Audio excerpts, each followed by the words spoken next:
Hello and a warm welcome to Sports 360, your weekly dose of what's happening in the world of sports. We'll get you all the major highlights of the week gone by. In today's edition, we'll take a look at the challenges that India and Bangladesh will face in the Eden Gardens day-night test. That's not all. Shakib Al Hasan banned by ICC for failing to report approaches from suspected bookies. How Papua New Guinea sealed their spot in the World T20 tournament.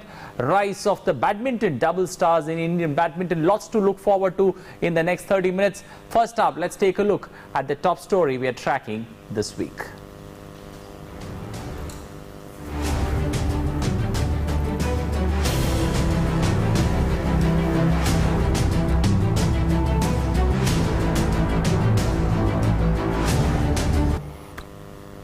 Well, as the Indian Cricket Board, that's BCCI, gears up to host its first day-night test in less than a month's time, focus is back on how the pink ball will behave. BCCI has asked SG, the makers of the red ball used in first-class cricket in India, to provide 72 new balls for the test match against Bangladesh that is scheduled to be played at the Eden Gardens from November 22nd.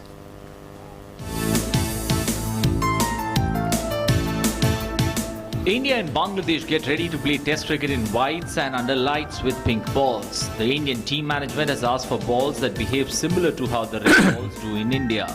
The major problem with the pink ball is retaining the color and the shape of the ball. In this case, retaining reverse swing, a phenomena which is an intricate part of how test cricket is played in this part of the world, is a huge challenge. The real test begins. Why day-night cricket? With T20s taking centre stage and T20 leagues in every nation, Test cricket needed some spicing, and ICC came up with this novel idea to make it user-friendly and watch cricket after a hard day's work. First, day-night test. November 27th to December 1st, 2015. Played between Australia and New Zealand at the Adelaide, with the hosts winning the thriller by 3 wickets. The Indian team management has rallied around its pace attack even on Indian pitches, and reverse swing has played a key part in the Pacers' stellar role. With the Eden pitch likely to be wearing more grass than usual and with dew likely to have some impact in the evening, spinners won't be expected to play the lead role. The balls are likely to be delivered to BCCI by next week. That leaves the board to give the test specialists like Mohammad Shami, Umesh Yadav, Ishant Sharma, Cheteshwar Pujara enough time to get used to the balls. Interestingly, the Indian team had complained about the quality of red balls last year. Let's take a look at day-night test in numbers. 11. Number of tests played with the pink ball. 11. All tests produced results. 3.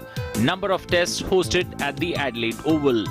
16. Number of shades used before the pink ball was finalized. First, winter test with pink ball at the Eden Gardens. Why pink ball in test cricket? Pink agreed after experiment with yellow, green and fluorescent orange balls. Pink ball also easy for the TV cameras to pick under lights. Let's take a look at the seam of the pink ball. Seam was green initially. Players and coaches' feedback pushed the pink ball having a black seam now. How does the pink ball behave? Swings more in the first 10 to 15 overs. Once the seam gets soft, easy for batsmen, reverse swing is virtually non-existent and spinners do not get much turn. Challenges for India and Bangladesh. Lack of practice ahead of the day-night debut. Conditions under light may challenge the players. Unknown to pink SG balls. Changes in body clock of players. A day-night test at Eden Gardens will satisfy the criteria laid out by both the Indian captain and the BCCI captain. Kolkata usually sends out big crowds which might be bigger for the day-night test. If they are, it won't be that big a deal because it was expected in Kolkata. If they aren't, alarm bells better start ringing. Sports 360, DD India. So lots to look forward to in that day-night test at the Eden Gardens. What could it mean for the two teams there, India and Bangladesh, both making their debut in day-night cricket and under lights? Joining me in the studios is Ravikant Singh to take us through the challenges that the two team faces and also the expectations from day-night test that India and Bangladesh are going to play. Ravi, first up, purely looking in terms of day-night cricket making its debut at Eden Gardens.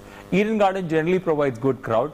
Does this spice up things for more crowds to be there, or do you expect test cricket to be roughly around 10 to 15,000. I think it's going to be about the same. Okay. It's a novelty being tried out, but I think the main focus will be on the pink balls. How does the ball behave and how long does it last? Because once it starts getting dirty, you got a problem. Because then, the whole thing of making it a lighter color than the deep red that we've been used to is that they need to be visible under lights. Now, if they get dirty on the side too early, then that visibility factor goes away, and then the problems start when the batsman starts complaining that they can't sight the ball. Okay, considering when you look at the seam of the ball and the way it behaves, it doesn't leave much for spinners. And considering all subcontinent teams generally bank on spinners to deliver the goods for them, do you think this is a catch-22 situation for them? You play day-night cricket, you play with the pink ball, but then that particular ball doesn't have much purchase for the spinners. Well, I think that's a big problem that you highlighted, because see, the seam plays a very prominent part in any form of cricket. True. T20 or Test cricket. So the seam has to be very firm. Now, if that is not firm, seamers don't get purchased from off the pitch, and forget about getting any kind of turn. True. So there, it's a big disadvantage for the bowlers, and then you've got these innings of 500 plus by both sides, and then it makes for a boring Test cricket. So then we're back to square one. Okay, considering we've seen 11 Test matches before this and 11 Test matches that have got us results in day-night cricket, but this could be the first Test that could be played in the winter. Is that does the challenge of playing a Test under lights, a day-night Test under lights during the winter season, does the challenge increase many-fold for the players, or do you feel it doesn't make much of a difference when you play under dew? Well, from the players' point of view, I think dew will be a huge factor for the fielding side. Okay. Now, that being said, I mean, technology has advanced. We use chemicals to try and get the dew off the blades of grass. Okay. But still, there is a bit of a moisture on the ground, which makes the ball slightly soft and dirty. Now, that is where the big challenge is going to come from. You got a wet seam. Now, you can't hold the ball properly. And if you try and use that seam, the ball skids onto the bat much easier. So scoring runs becomes so much easier with the slightly wet ball.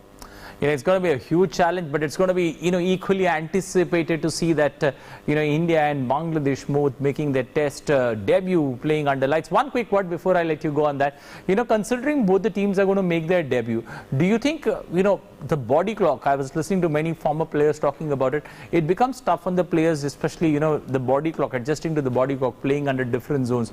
Or do you feel today players are professional? It doesn't make a difference just because you're playing Test cricket. But you play T20s too. Yeah, so, that's exactly the point I was about to make. That when you're playing T20, when a game is about to start at 7 p.m., it finishes at about 10:30, 11. True. So players are anyway used to playing late into the night. Okay. So that I don't think is going to be a big factor. The playing conditions themselves on the ground, that is going to be the key, not the body clock as such, because with so much of T20 cricket happening and most of it happening late in the evening, 6 o'clock or 7 o'clock start, which is the norm in the subcontinent. So now that, doesn't really affect the players so much. Okay, it's going to be an interesting contest between bat and ball, especially playing in whites and playing that particular Test match there. Keenly awaited game between India and Bangladesh. We'll have to keep our fingers crossed and hope that we get to see a good game of cricket. That's not all. A result in Test cricket is always welcome. But Bangladesh without Shakib Al Hasan, doesn't look that side that promises too much in this particular series. The T20 series get kickstart over the weekend. But let's now look at what Shakib Al Hasan's absence could mean for Bangladesh in this particular series away from home in India. Corruption in cricket has been hogging the headlines ever since the much publicized match-fixing saga hit Indian cricket in the early 200s or the early 2000s. The latest high-profile cricketer who has been found guilty of not reporting multiple corrupt approaches is Bangladesh all-rounder Shakib Al Hasan. He has been banned by the ICC from all cricket for 2 years, with 1 year of that sentence suspended after he accepted 3 charges of breaching the ICC anti-corruption code. Less than 4 months back, Bangladesh all-rounder Shakib Al Hasan was the flavor of the ICC World Cup, breaking up a staggering 606 runs in 8 group matches, apart from claiming 11 wickets. However, his world came crashing down when he was banned from all forms of the game by the International Cricket Council for 2 years, one of which is suspended on charges of failing to inform the ICC of approaches for corrupt conduct on 3 occasions. The timing of the ban could not have been worse for Hassan, who had in recent weeks become the face of a standoff between the senior national team players and the Bangladesh Cricket Board in the wake of the strike threat by the players. The strike was later averted, but Bangladesh Cricket Board Supremo Nazmul Hassan made no bones about his dislike about the player, accusing him of indiscipline for not taking part in a pre-tour camp and warm-up game. His offences related to 2 tournaments in 2018 and ODI series in January, also involving Sri Lanka and Zimbabwe, and 1 match in the IPL where he was a player with the Sunrisers Hyderabad. The 32-year-old is Bangladesh's all-time greats. He is currently at number 3 in Test, number 1 in the ODIs and number 2 in the T20 International for all-rounders. Shakib has become a fall guy with the episode, but such incidents highlight the fact that bookies are still very much active in both international arena and the franchisee leagues. Sports 360, GD India.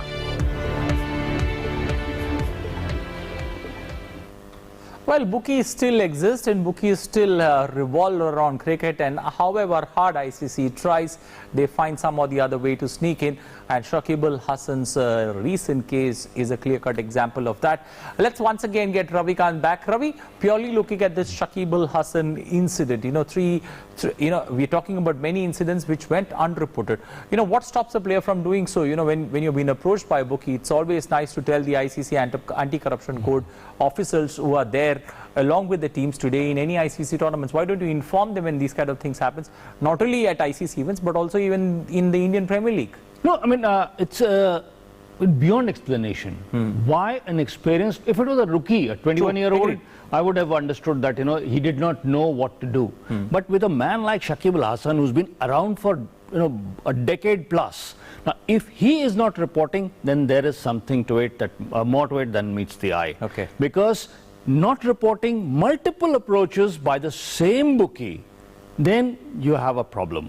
And that is exactly where the ICC has come in, and I think he's got off very lightly with a 1-year suspended sentence out of the 2 years of ban on him. So now that clearly means that if there is one more approach, obviously, I mean, we don't expect him to be, behaving the same way, but one more approach and he could be serving that second year as well. But it just defies logic how an experienced player like him did not report the matter when it was happening right from the IPL onwards. But when you see the action that ICC is taken, purely someone who's got this kind of a decade-long playing career behind him, do you feel the ICC has let him off the hook pretty easily? And for any player who's watching, at the end of the day, a player like Shakib just getting 2 years and 1 year of ban and 1 year of suspension. So purely, ICC not laying down the rules pretty clearly something more stringent should have been, done to players who at least, get into this kind of traps or webs. Well, I think I would have expected ICC to give him a solid 2-year ban rather than 1 year suspended. And that would have sent the message loud and clear to the youngsters that you cannot get involved in sports corruption and get away with it. I mean, something like this happening in, say, the NBA draws an automatic life ban on the players. Now, that is the kind of thing that one would have expected from the ICC, that you slammed the door on him and forget about it. He may be the key player for Bangladesh. Bangladesh is going to hurt bad, but that is immaterial. You cannot allow a result of a game to come under cloud. And that is where the ICC, I think, has gone a little soft. I think, immensely, if you look at it purely from a player's point of view, he's going to lose huge amounts of money, not only in IPL, but also, all the events that he's going to miss for the next 1 year, especially the next season of IPL, where, many expected him to come good considering what he's shown, and he's surely, dark clouds over his participation in the T20 World Cup. With the number of leagues that are going on all over the world, I think he's going to lose about almost close to $1 million, if not more. Okay. Because, see, batting at number 4, he's been performing so well, bowls those key overs, and as a complete T20 player, I would say. So T20, where the big money is, I think he has earned big time and hurt his own self I mean, because he will not be a trusted man any longer in cricket. Well, he surely is not going to be a trusted man any longer in world cricket, and surely, affecting Bangladesh's prospects in the World T20, which is expected to be played next year. Let's keep our fingers crossed and hope that things turn around for this particular gentleman. But at this point of time, let me also thank my guest who's there with me in the studios, Ravikant Singh, joining us this evening. Thank you and appreciate you joining us. A pleasure having you here. Thank you.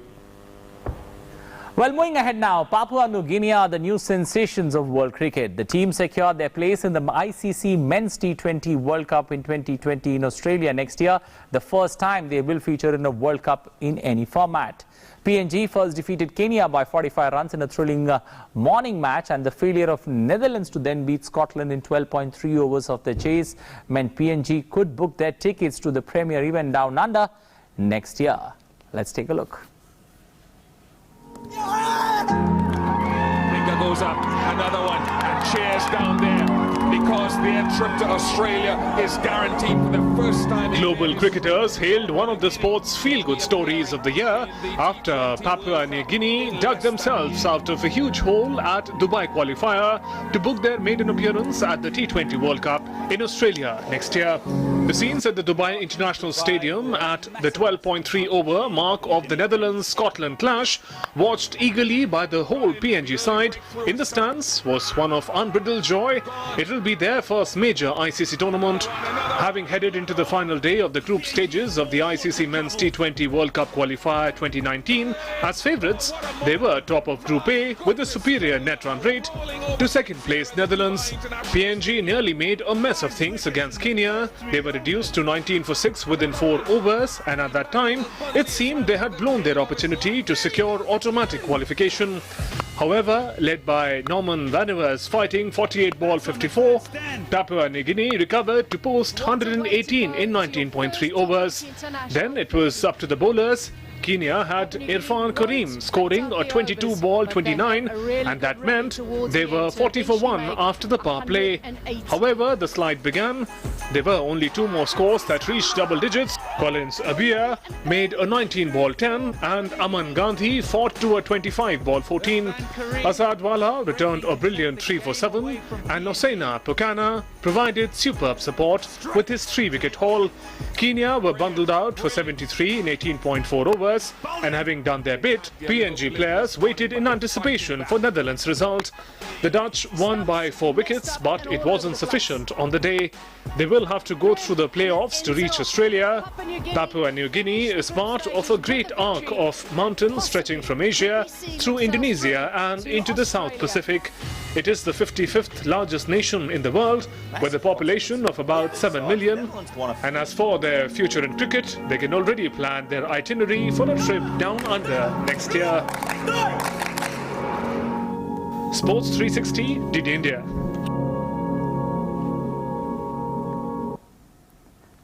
Well, time for a flashback moment from this week, and India's go-to man in crisis, VVS Lakshman, turned 45 this week in a career spanning 16 years.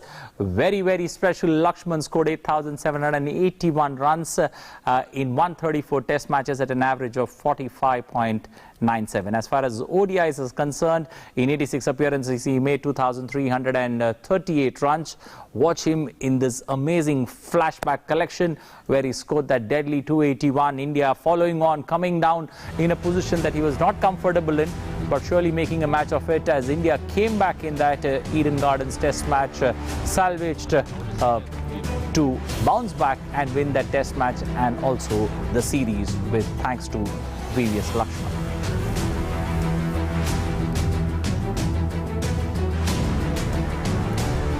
Well, shifting now from all the cricketing stories to the other stories, India's got a new hope in badminton. You know, many said India's badminton hope. Why badminton hope? Badminton has given us 2 medals in the last 2 Olympic Games, and the hope that in 2020 in Tokyo, India could get medals in badminton is really rising. But it's not Saina, it's not PV Sindhu, but a new doubles pair that's there on the horizon that's doing good. They first managed to win the Thai Open, then reached the final of the Paris Open. We're talking about Ranki Reddy and Chirag Shetty, who are setting or taking the world by storm in this Olympic qualifying year. They are into the top 10. Let's take a look at their dream journey. While millions across the world were celebrating the Festival of Lights, a young Indian duo was hard at work in France. They were playing in the final of the French Open, one of the biggest tournaments in badminton. Though Swastik Sairaj Ranki Reddy and Chirag Shetty could not overcome the world #1 pair of Marcus Gideon and Kevin Sukamujo of Indonesia, losing 18-21, 16-21, they did enough to establish that the Thailand Open win in August was no flash in the pan. In the months after the win, the youngsters had not been able to make a mark until the French Open came along. First, they missed out on about 45 days of action due to injuries, and then their much-awaited comeback looked off colour. While Satwik's shoulder and Chirag's abdominal muscles had healed, the results were not coming. After missing out on a shot at the world's medal, they played 3 tournaments with ordinary results. Then they got to home away from home, as Chirag calls France. While making history, they became the first Indian men's doubles pair to reach a World Tour 750 final. They toppled many strong and more fancied pairs, including the reigning world champion duo of Mohammad Ehsan and Hendra Setiwan, 21-18, 18-21, 21-13 in the round of 16. With just 9 months to go before the Tokyo Olympics, the pressure of qualifying for the showpiece event is also increasing. They need to be in the top 16 of the BWF World Rankings to do so. After the French dream run, the world #11 pair is now into the top 10 and is currently ranked world #9 in men's doubles. It was at this very event 2 seasons ago when the pair had given a glimpse of their talent by reaching the quarters. They reached the semis in 2018 and made the finals this time. If injuries do not bother them, a victory in next year's edition would not come as a surprise. Sports 360, DD India. Something more to look forward to there from the world of badminton. Moving now to football, where Cristiano Ronaldo rescued Juventus when his penalty delivered a barely deserved 2-1 win over Genoa at the Allianz Arena. In Spain, Real Madrid swept past bottom club Legan 5-0 at the Santiago Bernabeu. While moving to England in the League Cup, Liverpool and Manchester United registered 4th round wins. This and lots more in our European Soccer Wrap. Liverpool beat Arsenal on penalties to secure their place in the quarter-finals of the Carabao Cup after 10 goals were scored in a thrilling contest at Anfield. Celebrations broke out in front of the Kop after 20-year-old Liverpool goalkeeper Calvin Kelleher saved Danny Ceballos' penalty to set up a 5-4 shootout win. Teenager Curtis Jones coolly thumped the final penalty in off the post to make it 5 from 5 for the home side. Divock Origi's 94th minute scissor kick had sent the game to penalties after Liverpool had twice come from behind to draw level. Manchester United defeat Chelsea 2-1 in their League Cup match. The England striker gave United the lead with a penalty after Marcos Alonso fouled Daniel James. Michy Batshuayi equalised for Chelsea, who had won their last 7 games with a great run from the halfway line and finished from outside the box. But Rashford won the game with a swerving, dipping 30-yard free kick into the top corner. Aston Villa defeated Wolverhampton 2-1 Wanderers in the 4th round of League Cup. El Ghazi's close-range shot put Aston Villa ahead in the 28th minute. Patrick Cotone scored the equaliser in the second half. But El Mohammadi's flick from an Onred Lansbury free kick gave Aston Villa victory. 5-time winners Villa last reached this stage of the competition in 2012. Real Madrid moved up to 2nd in La Liga after a 5-0 win over basement club Leganes. Real defender and captain Sergio Ramos became only the 2nd player after Barcelona's Lionel Messi to score in 16 consecutive Spanish League football campaigns when he slotted home from the penalty spot for Real's 3rd goal in the 24th minute. Benzema assisted 18-year-old Rodrigo and Toni Kroos for goals in the 6th and 8th minutes. Barcelona climbed back to the summit of La Liga with a comprehensive 5-1 victory over Real Valladolid at Camp Nou. Messi scored a goal in each half, including his 50th from a free kick, as Barcelona won its 7th straight game in all competitions since the Argentina star returned to the starting lineup after a long injury layoff. Cristiano Ronaldo converted a stoppage time penalty seconds after having a goal chalked off for offside as Juventus finally broke down 10-man Genoa to win 2-1 and go back to the top of Serie A. Juventus, who have 26 points from 10 games, went ahead in the 35th minute. Genoa levelled within 5 minutes after Alexandro lost possession on the edge of the area. In stoppage time, Ronaldo converted a penalty to collect 3 points for Juventus. Sports Desk, DD News.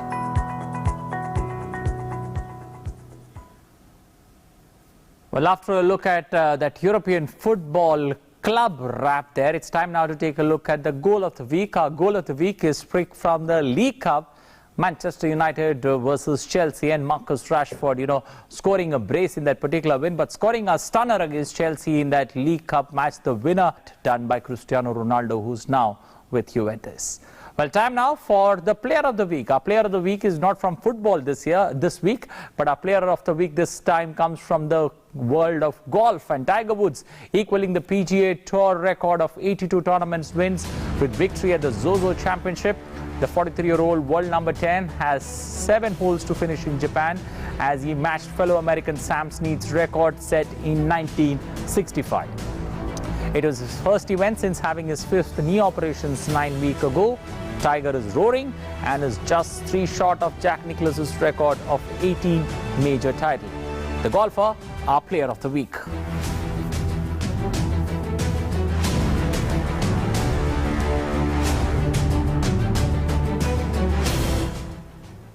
Well, that's all we have time for to pack in this edition of Sports 360. If you like our program, do tell others. But if you don't, do send us your feedback on what you did not like about our program. Our email ID is flashing on your screen, ddindiasports360@gmail.com. So be there. Surely drop us a line on what you didn't like about our performance or our show this week. Also, time now for the image of the week. Our image of the week comes from women's hockey and the men's hockey team there in participating in Bhubaneswar. Our women's hockey team put up a superlative show to pack that image of the week, thrashing thrashing US of A 5-1 in that first leg of the match. That's our image of the week. Enjoy that.